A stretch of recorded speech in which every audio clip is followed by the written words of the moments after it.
Them being in the back of the pack, they're a little impatient, and Grant just kind of wiped out Crouch, and yeah, he was just stopped sideways in front of me, and yeah, I just ramped kind of over the left front of his race car, and yeah, kind of just jumped him really, and it stalled midair, and then yeah, when it was getting ready to land, I was just like, please, please, please refire, and it refired. So yeah, I felt like you know, I thought that, you know, you only get one break, not two, and then later on I got another big break. I made a mistake on the front stretch, and was kind of up on top of the wall, and then it shot me off of it, and thought I was going to flip, similar to kind of how I did last year on the prelim night. But yeah, I didn't know it at the time, but it ripped the banner down. So I thought that they threw the caution for me. So, you know, before I got back around to the other side, I was like, man, I don't know how they're going to score this, if they're going to, you know, have me be the cause of the caution, if I'll get, you know, penalized or anything. But I saw the banner laying there, so I was like, okay, well, that's good. And, you know, hopefully I'll keep my spot. And, you know, it was like 5 to go, too, at that point. So I was like, well, that worked out perfect, because now we won't catch traffic. And if I just run some clean laps here, I think I can avoid, you know, racing Daison, because I think had we not had that caution and ran green to the end, he was going to be able to be there quickly and get racing me. So, yeah, just... yeah, that worked out, and I didn't make too big of mistakes there the last couple of restarts, which was good. How's it feel to win another one? Yeah, it feels good. It's they're all three different. You know, like the first one was just a big hurdle to get over mentally. I feel like to get, you know, win in here finally, and then yeah, then the next year meant a lot because we didn't have the best car that race, but we played defense really well and was able to get the win. And then tonight, the track was challenging to make a lap by yourself. So, you know, when you can win a 40-lap race on a track that challenging, it's pretty cool. Well, Daison, you had you had a little bit of momentum during the pole shuffle this evening. Got you to third. Were you able to take some of that into the main event? And then, did you ever feel like you were going to have a shot at it in there at the end of the race? Yeah, I think during the pole shuffle, I mean, kind of helped everyone, I guess, run the right line. But yeah, no, I kind of just found out on accident too. So just kind of worked out in my favor. And then unfortunately, like when you give Kyle the front row, he's going to be hard to beat. So didn't get a shot at it because unfortunately we ran out of fuel. And then we just tried to pace Kyle as much as I could for 40 laps. And yeah, just a technical track where you feel like you can make one good corner and you suck up to him, and then you make one bad corner and he gets away again. So just, yeah, Kyle had some Chili Bowl luck, and we were ran second all week. So yeah, it is what it is. Nothing to hang our heads about, but come back next year. Is it a little bit frustrating, you know, considering the kind of week you've had? I mean, I would say so, just because I want to win really bad.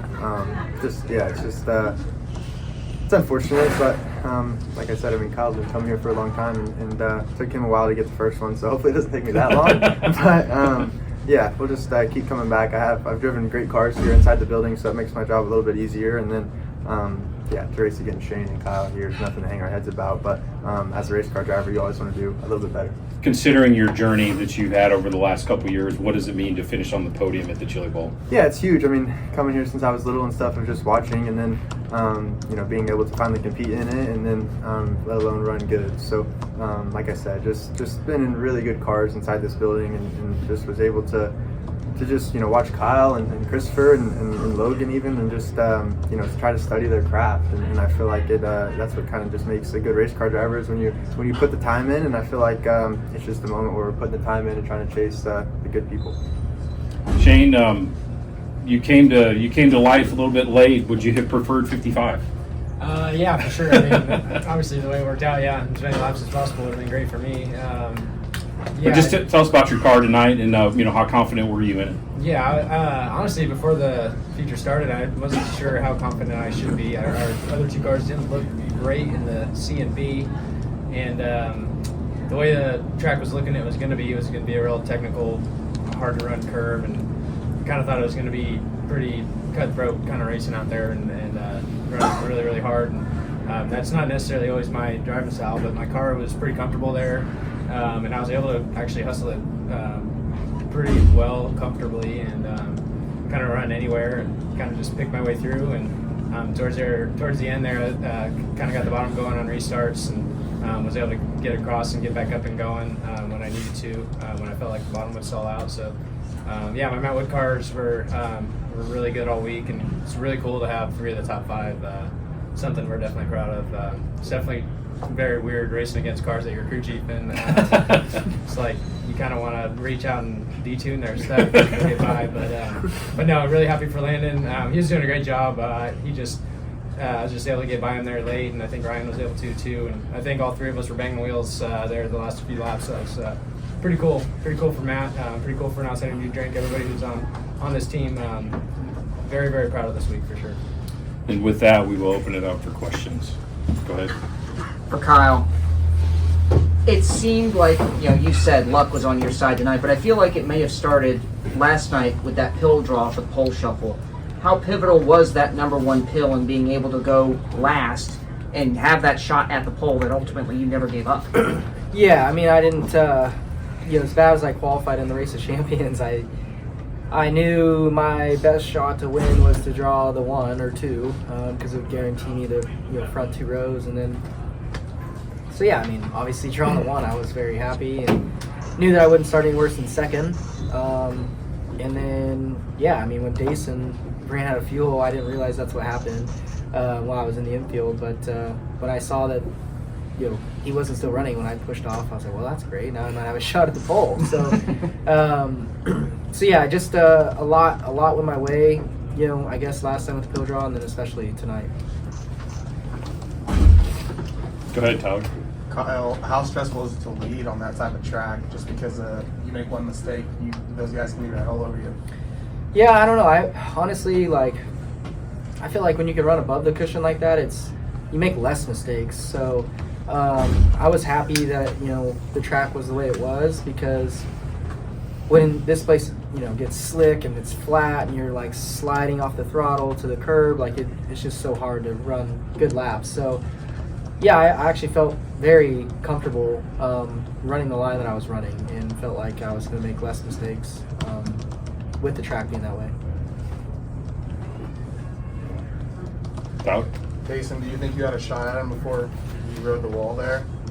I mean, definitely. I think the restart with 2 to go, when I kind of rode the wall a little too much, kind of felt like I got greedy with it, and then I felt like he kind of got away too big for me to even try to pounce on anything. But when we had the last yellow, I felt like I kind of got off of 2 really good, even though I kind of ran slider line. I felt like I still got off of 2 where I could try to clear him into 3, and then I did, and it just gave him a little bit too much room to squeak by me. And then after that, I'm just trying to catch him and run as hard as I can. And felt like when you're running at that pace and that hard, I feel like it's you're going to make a mistake, and it was just a matter of time when I did it. And unfortunately, I did it with coming to the white there. Garrett? Jason, if it would have stayed green when you guys got to lap traffic, did you have any idea on how you would set Kyle up to maybe make a pass, or do you think you were just going to wing it and see what happens? I mean, just kind of winging it there, and just when we first initially got into lap traffic, Kyle was trying to make the bottom work, and I felt like that's where I was kind of making my runs, is just hoping he would go back to the bottom and then maybe try to circle him, or when he's trying to get back to the top, I would try to throw a slider there. But just anytime you get to lap traffic, I feel like you're just going where the leader's not and trying just to clear him any way you can. Sean? Shane, your team doesn't, you don't run midgets that much, and getting 3 cars in the top 5.